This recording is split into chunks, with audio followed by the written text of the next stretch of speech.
All right, guys, I am here with Robert Bowling, the creative strategist for Infinity Ward. How you doing today, sir? I'm doing great. We're on the last day of E3. I'm excited for everybody to see the game. All right. Now, what's been the response? How are people responding to the game? It's been fantastic. I mean, we're showing single player in here. We're showing 2 missions from that.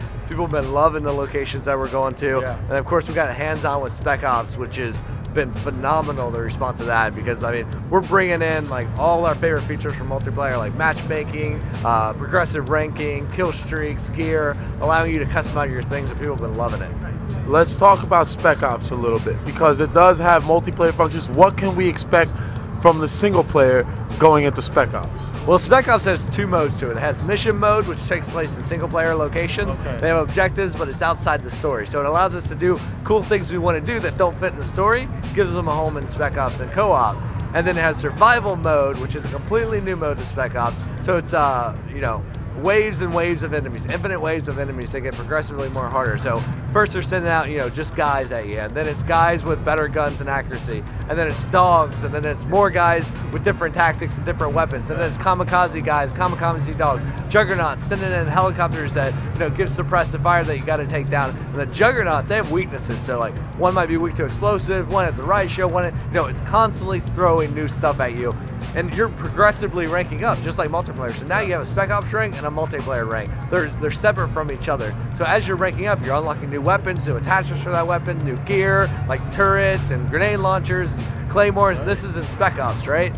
And then, you know, you can call in a Delta squad that comes down on fast ropes from a helicopter defending you. Right. You're constantly changing up your tactics as the enemy's changing up theirs. All right, guys, here with Call of Duty Pro Hastro. We all know who you are. How's it going, bud? I'm doing great, man. E3 last day. Got to check out Modern Warfare 3.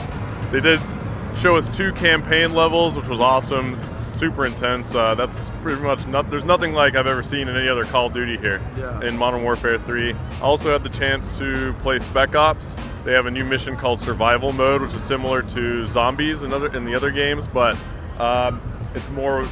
Instead of zombies, you have soldiers actually coming at you. So that was a really, really cool feature. I got to sit down and play like 8 waves of that, so that was awesome. Okay, now, does Spec Ops, does it involve any kind of multiplayer functions, or is it completely removed? Yeah, they actually, it's multiplayer, so you can do co-op Spec Ops, and you can do that over Xbox Live or PlayStation Network, or you can do it on local LAN split screen. So we were just playing together over Xbox Live right here, and that was pretty cool. It was just kind of a multiplayer aspect. I'm just really excited to check out the multiplayer whenever they release those details. But right now the Spec Ops game was in the alpha build, so it's really early on in the development of what they've put out so far. Okay, so I guess we could expect bigger and better things. Well, Mike Stro, it's always a good chance to talk to you, man. Thank you. I appreciate it, man. Thanks. All right.